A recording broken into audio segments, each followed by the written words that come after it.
but the cause of the accident has been identified and the people responsible have been identified.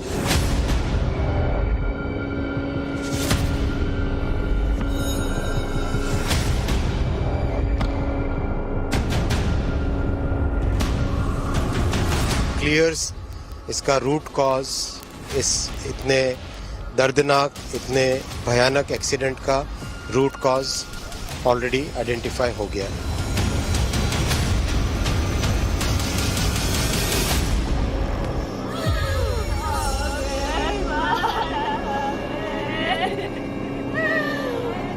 Electronic interlocking की बात है।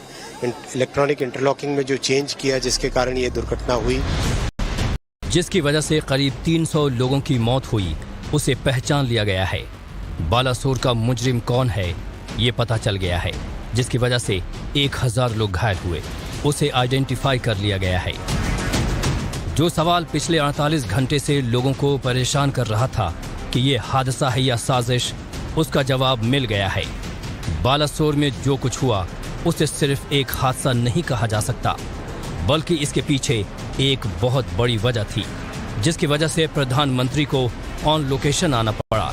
ये बड़ा हादसा था जिसकी वजह से पीएम को इन्वेस्टिगेशन रिपोर्ट खुद देखनी पड़ी। अब यही बात रेल मंत्री अश्विनी वैष्णव भी कह रहे हैं। ये विषय अलग है, इस विषय में पॉइंट मशीन की बात है, इलेक्ट्रॉनिक इंटरलॉकिंग की बात है। इलेक्ट्रॉनिक इंटरलॉकिंग में जो चेंज किया जिसके कारण ये दुर्घटना हुई, जिसने भी किया, जो भी इसके कारण है वो इन्वेस्टिगेशन से निकलेगा। इसका के सब ऑलरेडी कर लिए गए, सभी डेड बॉडीज को रिमूव कर लिया गया है। कंप्लीट ऑपरेशन तेजी से चल रहा है। पूरी की पूरी कोशिश रहेगी कि वेडनेसडे मॉर्निंग का जो टारगेट है, वेडनेसडे मॉर्निंग तक कंप्लीट रेस्टोरेशन होके गाड़ियां नॉर्मल तरीके से चलने लगे, वो हो। इंक्वायरी भी कंप्लीट कर ली गई है, तो जो कमिश्नर रेल सेफ्टी है वो अपनी इंक्वायरी रिपोर्ट जल्दी से जल्दी देंगे। जैसे इंक्वायरी रिपोर्ट होगी सारे तथ्य पता चलेंगे, लेकिन एकदम क्लियर्स इसका रूट कॉज, इस इतने दर्दनाक, इतने भयानक एक्सीडेंट का रूट कॉज ऑलरेडी आइडेंटिफाई हो गया है। इंडिपेंडेंट बॉडी है कमिश्नर रेल सेफ्टी, उन्होंने इन्वेस्टिगेशन किया है। मेरा इस वक्त कमेंट करना ठीक नहीं होगा। Let the inquiry report come out, but the cause of the accident has been identified and the people responsible have been identified. So अभी कुछ भी कहना ठीक नहीं है. Let the entire thing be investigated by the proper investigating authorities. दोषी एक है या कितने हैं? कैसे इस हादसे को अंजाम दिया गया? हादसा लापरवाही से हुआ या साजिश के तहत किया गया? एक पॉइंट वाइज पॉइंट रिपोर्ट तैयार है। इसकी इनिशियल रिपोर्ट हमने भी आपको दिखाई थी। सरकार को, रेलवे प्रशासन को उस दोषी का नाम भी मालूम है, जिसकी वजह से सैकड़ों की जान गई। इंतजार रेल सेफ्टी के कमिश्नर की ऑफिशियल रिपोर्ट का है। जैसे ही ये रिपोर्ट पीएम के टेबल पर पहुंचेगी, दोषी की पूरी डिटेल सामने होगी और उसकी करतूत भी। कारण हमें पता चल गया है, लेकिन ये प्राइमा फेसी कारण है और वो मेरी तरफ से गैर जिम्मेदाराना होगा अगर वो मैं पब्लिक करूं, क्योंकि रेलवे एक इतना कॉम्प्लेक्स सिस्टम है जिसको कि अगर पूरी जांच किए बिना हम किसी भी निष्कर्ष पहुंच जाए। प्राइमा फेसी हमें पता है कि क्या हुआ है, लेकिन नहीं, प्राइमा फेसी है। I will not share it, it is a confidential information. Railway अधिकारी का ये बयान भी दोषी की तरफ इशारा कर रहा है। इन्वेस्टिगेशन अभी कॉन्फिडेंशियल है, सिर्फ इसलिए नाम का खुलासा नहीं किया जा रहा है क्योंकि वैसे भी हादसे के दोषी का बच पाना शुरू से ही नामुमकिन था, क्योंकि कमान खुद प्रधानमंत्री ने संभाल रखी है। हादसे के तुरंत बाद प्रधानमंत्री मोदी न सिर्फ मौके पर पहुंचे, बल्कि खुद ही इन्वेस्टिगेशन की एक जानकारी भी ले रहे थे। प्रधानमंत्री का मौके पर जाना, इतना टाइम बिताना, कुछ तो ऐसा था जिसने पूरी सरकार को हिला रखा था। देखिए, हादसे वाली जगह पर पहुंचने के बाद पीएम मोदी फोन पर लगातार किसके संपर्क में थे। 3 बार उन्होंने फोन पर बात की, किसी को दिशा निर्देश देते दिखे। खबर मिली कि पीएम मोदी ने घटनास्थल से सीधे दिल्ली फोन डायल किया था। मोदी सिर्फ ये जानना चाहते थे कि हादसे की वजह टेक्निकल थी या साजिश मैनुअल थी। जैसे ही प्रधानमंत्री को क्लियर हुआ कि दोषी कौन है, उन्होंने दोषी के खिलाफ अपने मंसूबे जाहिर कर दिए। दोषी पाया जाएगा उसको सख्त से सख्त सजा हो, उसे बख्शा नहीं जाएगा। प्रधानमंत्री का ये बयान साफ करता है कि उन्हें पहले से ही मालूम था कि दोषी कौन है।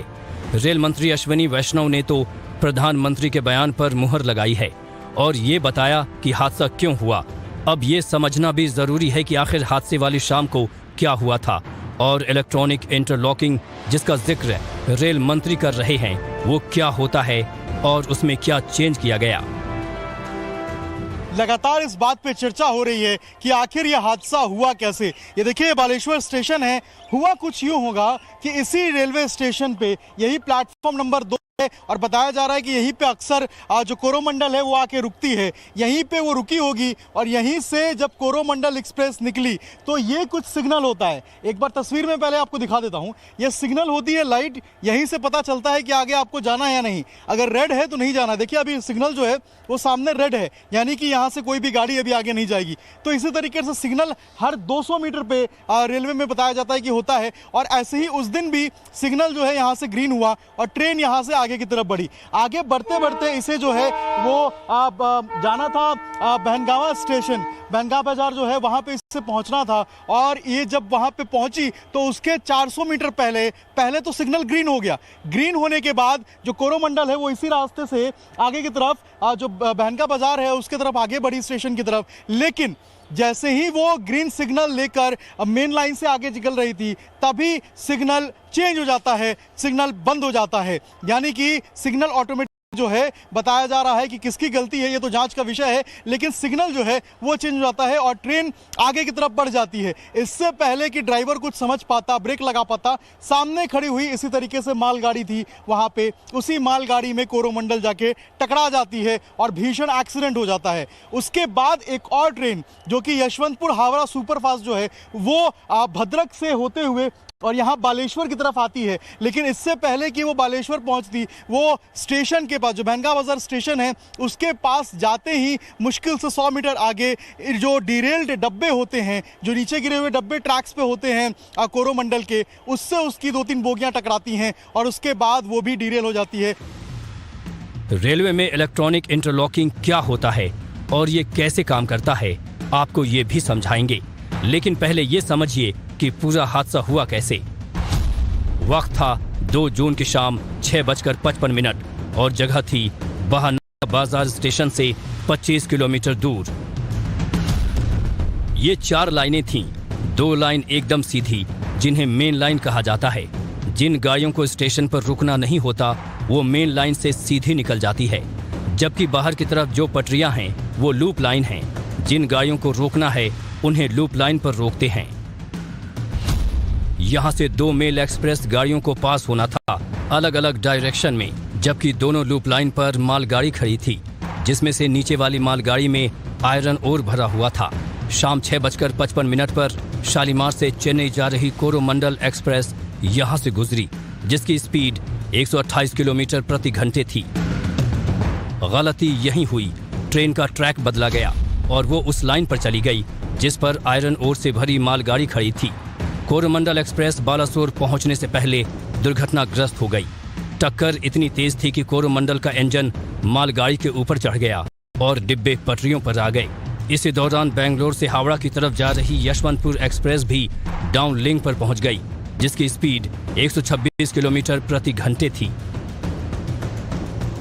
लगातार बात जो है वो इंक्वायरी की जा रही है। सवाल ये भी है कि क्या यहाँ से जो डिस्टेंस है जो दूसरा स्टेशन है बहनगावा बाजार उसकी लगभग 13 से 14 किलोमीटर है ट्रैक से, तो क्या सवाल ये भी है कि स्टेशन मास्टर को जब एक्सीडेंट हुआ तो पता नहीं था, या फिर जो टाइमिंग जिसकी बात कर जा रही है दोनों एक्सीडेंट के बीच में, दोनों कोरोमंडल और यशवंतपुर सुपरफास्ट की, इसमें क्या समय का डिफरेंस के बीच में क्या इन्फॉर्मेशन नहीं पता जा सकता था, या जो सिग्नल चेंज हुआ है ये सिग्नल चेंज होने की गलती किसकी है? क्या ये टेक्निकल फॉल्ट था या फिर एक इंसानी गलती थी? सवाल कई सारे हैं, जवाब ढूंढना बहुत मुश्किल है लेकिन ज़रूरी है क्योंकि इतना बड़ा हादसा है, पूरा देश सन्न है इस पूरे हादसे को लेकर और जवाब मांग रहा है कि आखिर दोषी कौन है। प्रधानमंत्री हो या रेल मंत्री, सभी इस बात को कह रहे हैं कि अब धीरे धीरे करके जो जांच है वो हम कर रहे हैं, जो दोषी हैं वो बख्शे नहीं जाएंगे और देश भी ये चाहता है कि जो दोषी हो वो ना बख्शे जाएं, जो घायल हैं वो जल्दी स्वस्थ हो जाएं। लेकिन आगे से ऐसा हादसा ना हो, इसकी सबक लेने की ज़रूरत है और सिस्टम को तंदुरुस्त और दुरुस्त करने की ज़रूरत है ताकि और भी ऐसे हादसे जो हैं वो ना हो। इन्वेस्टिगेशन शुरू हुई तो सबका ध्यान इलेक्ट्रॉनिक इंटरलॉकिंग पर गया। रेल मंत्री अश्विनी वैष्णव ने इलेक्ट्रॉनिक इंटरलॉकिंग में चेंज की बात कही। सबसे पहले समझिए कि ये क्या होता है। 2 लाइनें जो जा रही हैं, एक अप और एक डाउन, उस स्टेशन पे 2 और लूप लाइंस होती हैं। तो उस मेन लाइन पे अगर सीधा ट्रेन को चलना है तो कोई इशू नहीं है, बट अगर लूप लाइन में हमें ट्रेन को ले जाना है तो एक पॉइंट होता है जो कि इसमें आपको दिखाया हुआ है नक्शे में, उसके ऊपर तो उस पॉइंट को हमें ऑपरेट करना होता है जिससे वो आगे पीछे ट्रेन जाएगी या लूप में जाएगी। दूसरी चीज हम लोगों को ये डिटेक्ट करना होता है कि वो आगे की जो ट्रैक है वो ऑक्युपाइड है या अनऑक्युपाइड है। तो 2 चीजें हो गई बेसिकली, एक पॉइंट और एक ऑक्युपेंसी ऑफ ट्रैक। सिग्नल जो है इस तरीके से इंटरलॉक होता है, जो इंटरलॉकिंग वर्ड आप लोग यूज कर रहे हैं उसको यहीं से लिया गया है। इस तरीके से इंटरलॉक होता है कि आगे की लाइन ऑक्युपाइड है नहीं ये पता चल जाए और पॉइंट उसे सीधा ले जा रहा है या उसको लूप लाइन में ले जा रहा है ये पता चल जाए। तो जब पॉइंट सीधा ले जा रहा है और आगे का ऑक्युपाइड नहीं है तब वो सिग्नल ग्रीन होता है, और जब पॉइंट लूप में ले जा रहा होता है उसे और लूप लाइन क्लियर है तब वो सिग्नल येलो होता है और उसका रूट दिखाते हैं कि ये दूसरे रूट पे ले जा रहा है। यानी जो भी गड़बड़ की गई वो इलेक्ट्रॉनिक इंटरलॉकिंग में ही की गई। सबसे खास बात है कि यहाँ मैनुअल सिस्टम नहीं है बल्कि पूरा मैकेनिज्म कंप्यूटराइज्ड है। यानी ये computerised system full safe system था। यानी जैसे ही सिस्टम फेल होगा तो कंप्यूटर को पता चल जाएगा और सभी लाइन रेड हो जाएंगी। इसमें फेल सेफ सिस्टम है। फेलियर कंप्यूटर समझता है, लॉजिक समझता है और उसको डिटेक्ट करेगा अगर कि यहाँ पे कोई फेलियर है तो वो सारे सिग्नल लाल हो जाएंगे, फेल सेफ हो जाएगा और गाड़ियाँ बंद हो जाएंगी कि पहले आप रुक जाइए, लेट अस चेक क्या प्रॉब्लम है, तभी आप आगे जाइए। साफ है कि यहाँ कोई टेक्निकल इशू नहीं था बल्कि मामला या तो लापरवाही से जुड़ा है या कोई साजिश है।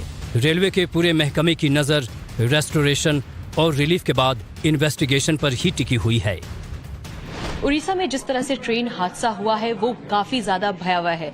काफी लोगों ने अपनी जान गंवा दी, लेकिन रेलवे की तरफ से मॉनिटरिंग जिस तरह से की जा रही है वो आपको तस्वीरें दिखाते हैं। वॉर रूम में हमारी मौजूदगी और आप देखिए किस तरह से यहाँ एक बड़ी स्क्रीन लगी हुई है और ये लाइव फुटेज यहाँ से मॉनिटर किया जा रहा है, वहाँ के हालात का जायजा लिया जा रहा है। और आप देखिए यहाँ पे जितने भी सीनियर अधिकारी हैं वो इस वक्त यहाँ मौजूद हैं और यहाँ पर आपको दिखाते हैं कि किस तरह से आप देखिए यहाँ पे जो तमाम अधिकारी हैं वो अपने कंप्यूटर्स पे बैठे हुए हैं, वहाँ की पल पल की जानकारी ले रहे हैं और वहाँ पे क्या क्या चीजें हो रही हैं, किस तरह से वहाँ पे जो काम करने की प्रक्रिया है वो और सुचारू रूप से हो पाए, कोई वहाँ समस्या ना हो, उसको ध्यान में रखा जा रहा है। आप देख सकते हैं विभिन्न विभागों के जो सीनियर यहाँ पर अधिकारी हैं वो आपको यहाँ नजर आ जाएंगे इस वॉर रूम में और कई सारे लोग आपको उधर दाहिनी तरफ भी नजर आ रहे होंगे कि किस तरह से यहाँ पर आप देखिए ये लाइव स्क्रीन है, वहां पर जो भी चीजें हो रही हैं वो यहाँ से मॉनिटरिंग की जा रही है। दिल्ली में वॉर रूम की निगरानी की जा रही है तो वहीं रेल मंत्री अश्विनी वैष्णव ने बालासोर में डेरा डाल रखा है। 36 घंटे से ज्यादा का वक्त हो गया लेकिन रेल मंत्री ने मोर्चा नहीं छोड़ा है। मौके पर रेलवे, एनडीआरएफ, एसडीआरएफ की टीम मौजूद हैं, लेकिन अश्विनी वैष्णव हर जानकारी खुद ले रहे हैं, फिर चाहे वो अस्पताल में घायलों के हालचाल की बात हो या रेस्टोरेशन की। ये तस्वीर देखिए, अश्विनी वैष्णव घटनास्थल पर अधिकारियों के साथ मौजूद हैं और किनारे पर पत्थर पर बैठे हुए हैं। वो थके भले ही ना हों, लेकिन उनके चेहरे पर एक तनाव जरूर है। ये पहला मौका होगा जब हादसे के बाद कोई मंत्री घटनास्थल से ही पूरे ऑपरेशन पर नजर रख रहा हो। शायद यही वजह है कि इस बार न तो घटना की जांच के आदेश दिए गए और न ही कोई आश्वासन। इस बार सीधे गुनहगार को पकड़ा गया जो जल्द ही आपके सामने होगा।